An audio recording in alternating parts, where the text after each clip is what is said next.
impacts. We all know that over the years we have had a lot of flooding in the city. We have drainages that are being blocked, so what the people need to do is to be aware of those dangers and try to ensure that they don't put waste into the drainage. Climate change may be an off-putting global reality, yet increased sanitation and attention to the environment joins a host of means which greatly aid to mitigate the effects of global warming. At the City Hall, discussions stretched out to a range of issues needing urgent solutions in Banjul. Everything from the efficiency of refuse collection, indiscriminate littering of gutters and waterways, the perilous fumes of century-old cars, the cutting of trees, even the proper upkeep of swamps which outline the city's periphery got a slice of deliberations. Not all members of the community can be there, but the various stakeholders are represented or we are represented, and the information that they learn or the information that they gain from the work will be transmitted to the members of the community. So I think it is very, very timely, and now you have seen Banjul every year it's flooded, not by virtue of natural causes, but also there are some others that are man-made, man-made causes, and the people themselves can really mitigate those factors. So even the people more involved is very important. Yeah, like the people have to take ownership, and they have to know that if they do A, this is the result. 1 + 1 = 2, you know, so they have to be practically involved, because they are the ones that live in the communities. We are the ones that live in the communities, and we are the major stakeholders. So anything that happens within our community, we are responsible. Although the Gambia contributes less than 0.1% of global greenhouse gas emissions, the country is still vulnerable to the impact of climate change in several ways, which call for the building of local capacities to enhance resilience. An early warning system is the present solution being forwarded as officials move to raise awareness, courting collective action. Ibrahim Ajata, GRTS. Uncowed and independent protesters in New Delhi are demanding justice for young medical student who died after she was allegedly gang raped in a public bus in the capital New Delhi. And in Senegal, find out why supporters of former President Abdoulaye Wade are up in arms against President Macky Sall.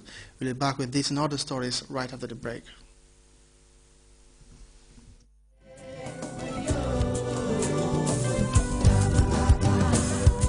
Production inenna banko president bala bunyari bakoto his excellency Sheikh Professor Dr. Alhaji Yaya ejeje jame me yalon ka tele munna banko president wolle be kulli bakale ila album ole ba fala me yeko fatale ku sa rew ke hakilo bulande ila banko la nyimu album kuta kutalati me yalon ko imina wala kulli la na jali ngaral men yalon ko wolle be mabe la nyun kulli yoto wolle mu jali ba ku yatati Yusuf Ngom Modou Karage Sambu Suso Tafa Artist and Jalex Akuntu fatale ku sa rew ke hakilo bulandi ila bankola mu album leti me yalon ko me ya dépense wolem na banko president bati his excellency Sheikh Professor Dr. Alhaji Yahya ejeje jame abe ben sibitu ngole fe January karoti tang animfula abe datla talance suto katawe sandola ibakala le kairaba beach hotel le nyimme kala si manko di nyidi bentulu mbaleti me yalon ko anyonte si yala ja ila tabulol dabe larentenne platinum wuli talulu diamond wuli tanani gold wuli tansaba silver wuli muwang bronze wuli tang bitu mo konkili nal wolbe wuli kili ne jola burka joro ke aninka palaso muta yenni bafala ko January karoti ni nani jumalungo Betawi production anila album kuto me mina kullile bafala ko nyaadi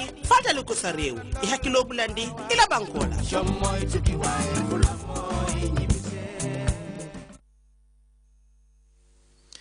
Welcome back. Hundreds of supporters of the former ruling party in Senegal have held a rally in the capital Dakar to denounce the government of Macky Sall for what they describe as a witch hunt against top officials of the party. The rally comes as some officials face a series of police inquiries into corrupt practices allegedly committed under Abdoulaye Wade. Down with selective hearings. Down with winner justice. Those are the chants that could be heard at Senegal's Democratic Party's gathering. They were defeated last March in the presidential elections. Hundreds of supporters of the former party in power took to the streets of Dakar on Thursday to speak out against the hearing of those in charge of the Senegalese Democratic Party. They currently face investigation in an embezzlement case. During this challenging time, all dignitaries are backing each other. We're stronger than ever, more united, Our battle is common. We have the same problems. Today, it is Madike Kenya and Samuel Sarr. Tomorrow, it will be Suleimane Ndene Ndaye or Ousmane Ngom. Let's stock up and prepare for future battles. An investigation has been launched into claims of embezzlement following a court order, a move reignited by President Macky Sall, which has led to a number of members of the former regime facing questioning. The SDP says it will stand strong. I am here with the first victims, the first to be accused today and tomorrow. Macky Sall, you won't destroy us. The SDP is more alive than ever, and more determined than ever to go and take power. For the time being, questioning is continuing to take place. The former Foreign Affairs and Energy Ministers were called in on Friday. Alongside this investigation, the Senegalese state also pressed charges in Paris against Karim Wade. The Egyptian Foreign Minister and the Secretary General of the Arab League have gone to the Palestinian capital Ramallah to reassure the Palestinian Authority of their support and financial backing. The trip comes as PA suffers serious economic problems caused by the withholding of millions of dollars of tax money by Israel as retaliation for Palestine's UN bid in September. The Secretary General of the Arab League and the Egyptian Foreign Minister made a rare visit to the financial capital of the West Bank, Ramallah, on Saturday. They discussed the economic crisis that is crippling the Palestinian Authority with PA President Mahmoud Abbas. The authority is having trouble making its budget to pay the salaries of civil servants. The situation was worsened by Israel's decision to withhold the transfer of taxes, following the UN General Assembly vote according state observer status to the PA. The economic situation is damaging our authority and our capacity to meet our responsibilities.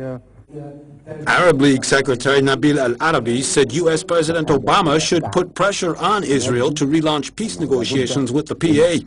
Al-Arabi also promised yet another financial security net to the PA to avoid chaos in the West Bank.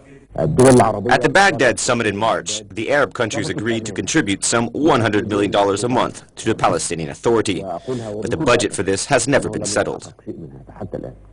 More concretely, in Gaza, the first trucks carrying construction material offered by the Arab Gulf state of Qatar arrived on Saturday from Egypt through the southern Rafah crossing point. It is the first such convoy to be allowed to enter Gaza by Israel or Egypt since the Islamic Hamas took control there in 2007. The Emir of Qatar has promised $400 million in aid to the Hamas in Gaza. A wave of violence across Pakistan has claimed the lives of 40 people. A busload of Shia pilgrims was bombed as they traveled to Iran, whilst 20 government soldiers were executed by the Taliban. In India, the funeral of the young woman gang raped by a group of men has been held in the capital Delhi, and Russian officials are investigating the cause of a plane crash that killed 4 people. We have more of these and other stories in this CFI report. 40 people were killed this weekend in 2 separate incidents in Pakistan. A car bomb exploded amidst a convoy of Shia pilgrims, and the Taliban executed several soldiers whom they had kidnapped. 2 of the hostages survived. More than 3,000 soldiers have died in Pakistan in the government's war on terrorism. The funeral was held today in Delhi for the young woman who was gang raped and beaten by 6 men. The body of the 23-year-old medical student, who was engaged to be married, was cremated in accordance with Hindu tradition. The private funeral, attended by top Indian officials, was held under tight security. Her death was mourned by thousands across the country. Russian authorities have recovered the black box from the plane which broke apart after it overshot a runway at the Moscow airport. 4 people died in the accident. No commercial passengers were on board. Except for the 8 crew members, its 210 seats were empty. After ruling out bad weather and pilot's error, investigators suspect that brake failure was the most likely cause of the crash. Bolivian President Evo Morales signed a decree on Saturday nationalizing 2 electricity distribution companies owned by the Spanish energy firm Iberdrola. We now take our second break.